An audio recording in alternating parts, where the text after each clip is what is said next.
Olá pessoal, tudo bem? Vamos então retomando as nossas gravações acerca do marketing do direito empresarial. Hoje quero trabalhar com vocês um dos assuntos mais bacanas do direito empresarial, que é justamente, o assunto que trabalha, que talha aí o que na verdade, eu vos digo que trabalha a propriedade industrial. Então, propriedade industrial será o assunto a ser abordado a partir de agora.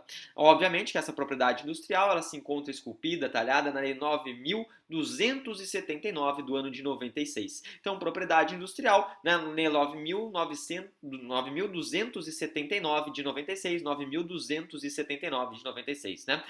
Alguns doutrinadores até acabam utilizando uma outra terminologia chamando de propriedade imaterial.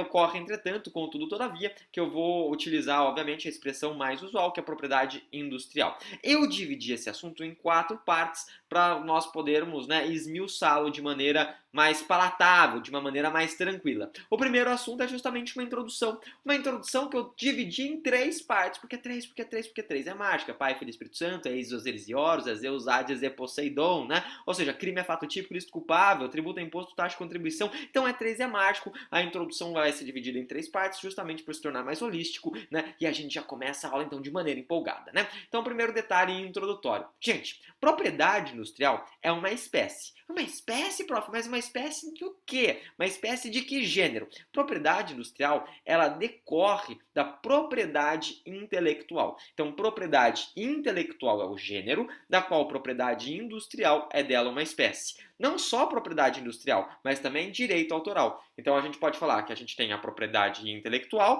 e dessa propriedade intelectual surgem 2 espécies. A industrial, que é o nosso assunto, né, especificamente, e os direitos autorais. Tudo bem.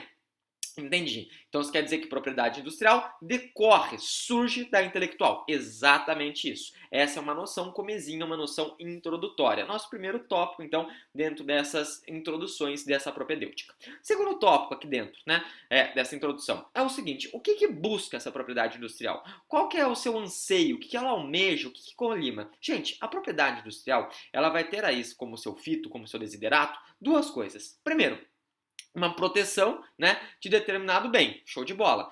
Que a gente pode falar de patente, né, a gente pode falar aí de marca, a gente pode falar de modelo de utilidade, desenho industrial, e a gente vai esboçar cada uma delas. Mas eu quero a proteção de algo que eu criei. E não quero só a proteção, óbvio, eu quero a possibilidade de uso exclusivo daquilo que eu inventei, tá certo? Ou seja, eu quero a utilidade de uso exclusivo. Então eu vou buscar a proteção e uso exclusivo. Esse é o anseio da propriedade industrial, né? Esse, na verdade, é o desiderato, proteção e, por demais, uso exclusivo. Só que terceiro tópico, aqui dentro. Gente, muitas vezes eu quero mercantilizar, eu quero dinheiro, eu quero money, né? Money, o que é good nós não have, porque se nós quevasse, nós não tava aqui playando.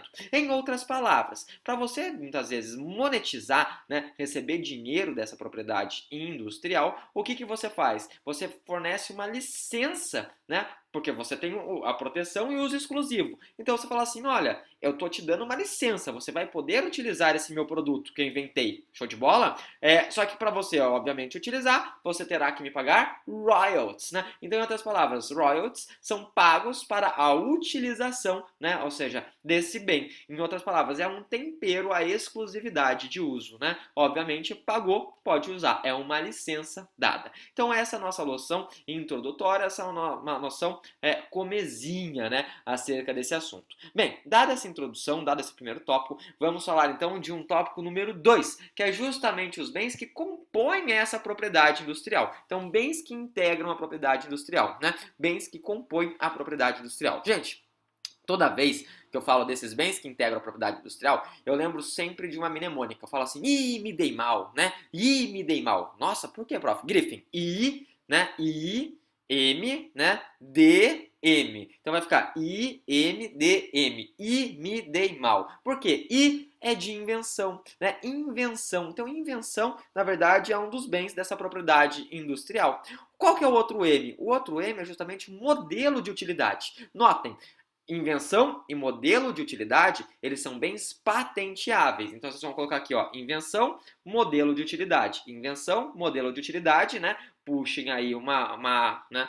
um parênteses, né, uma colcheia, e coloca assim, patenteáveis. E as patentes, elas são improrrogáveis, improrrogáveis. Então, patentes improrrogáveis, né? Então, já falamos do IMI-DEIMAL, né? Ou seja, IM, né? Invenção, modelo de utilidade. D de desenho industrial. Então, desenho industrial e, por fim, marca, né? Então, além da invenção e modelo de utilidade, temos o desenho industrial e temos a marca. Desenho industrial e marca, eles são bens, né, que demandam, ou seja, necessidade de um registro. Registro, né, em outras palavras, eles são prorrogáveis e nós veremos isso em breve. Então, os dois primeiros, invenção e modelo de utilidade, patenteáveis e improrrogáveis, né? E depois de mais, desenho industrial e marca, né? Ou seja, prorrogáveis através de registro. Gente, onde que eu realizo a patente? Onde que eu realizo o registro, né? A patente e o registro, gente, eles serão materializados, serão concretizados em uma autarquia. Lembrem-se que a autarquia nada mais é do que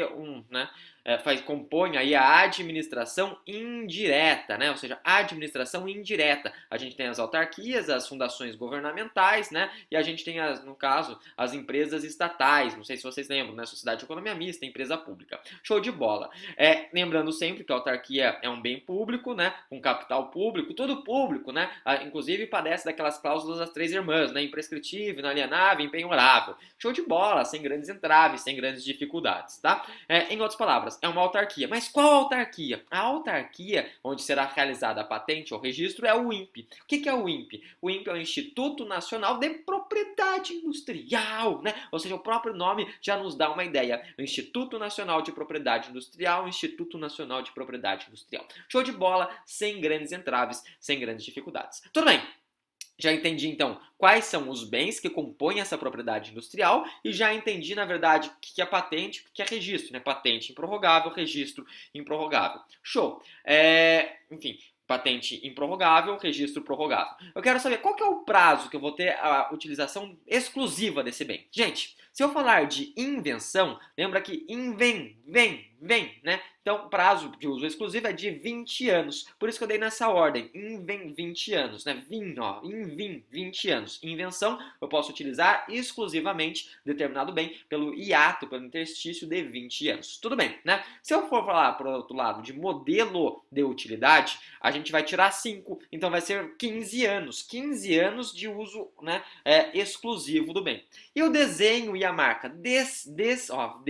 Vem de 10. Ou seja, olha que loucura, prof. Então, desenho, né, e marca, prazo de 10 anos da utilização exclusiva do bem. Então, desenho e marca, os dois que são, de certa forma, registráveis, 10 anos, e os outros dois patenteáveis, 20 e 15, né? Lembre-se de invenção, grifem o V ali, ó, vem, né? Vocês lembram de 20, e desenho, vocês, né? Coloquem no D, grifem o D, porque vem de 10. Show de bola! Já sei quais são os prazos, 20, 15, 10 e 10, né? Só que eles começam a contar a partir de que momento, né? Eles começam a contar esse prazo né, de uso exclusivo a partir de que, né? De que momento, propriamente dito? Gente, o negócio é o seguinte, os prazos eles começam a correr a partir do momento do depósito, né? O depósito, eventualmente, da patente, né? O depósito do registro. Contudo, entretanto, todavia, nós temos uma exceção. Qual que é a exceção? A exceção diz respeito à marca. A marca, gente, o prazo ele começa a correr a partir do momento da sua concessão. Então, a gente tem uma mudança aqui. Marca a partir do momento da concessão, né? E outro detalhe que acaba sendo importante. Eu disse para vocês que desenho, né, bem como por demais a marca, eles são registráveis e eles podem ser prorrogáveis os prazos. Tudo bem. Eu posso prorrogar o prazo? Pode. Só que olha que interessante. Quando eu falo de desenho industrial, eu posso prorrogar o prazo por 3 vezes. 3 vezes. Por que 3? Porque 3 é mágico. É Harry, Rony e Hermione, é Han, Luke e Leia, né? Ou seja, é passado, presente e futuro. O estado da água é líquido, né? É gasoso e sólido. Olha que loucura. Em outras palavras, 3 vezes eu posso prorrogar o desenho industrial. Mas 3 vezes de 5. Em outros dizeres, se eu prorrogar 3 vezes de 5, eu vou ter um uso exclusivo não de 10 e sim de 15, né? Então, se eu posso fazer 5, 5 e 5. Ó, que interessante, show? 5, 5 e 5. E assim eu vou ter a utilização exclusiva por 15 anos, né? Olha, um detalhe bem bacana, né? Então a gente foge daquela regra do 10, tá? Em contrapartida, quando a gente trabalha aí com a ideia de marca, a marca a gente pode ficar prorrogando a marca, né? Prorrogando a marca de maneira assim, sem um prazo específico, sem um prazo pré-estipulado. E quantas vezes o indivíduo bem entender, né? Seria mais ou menos essa ideação aí a ser trazida. Dito isso, terminamos pelo menos essa primeira detalhe, né? Em relação aos prazos e tudo mais. E no próximo bloco eu quero entrar em vocês com chamados bens patenteáveis, ainda obviamente dentro do tópico número 2, que são os bens que compõem aí a propriedade industrial. Dito isso, deixo para vocês um forte abraço e excelentes estudos. Gente, até mais. Tchau, tchau.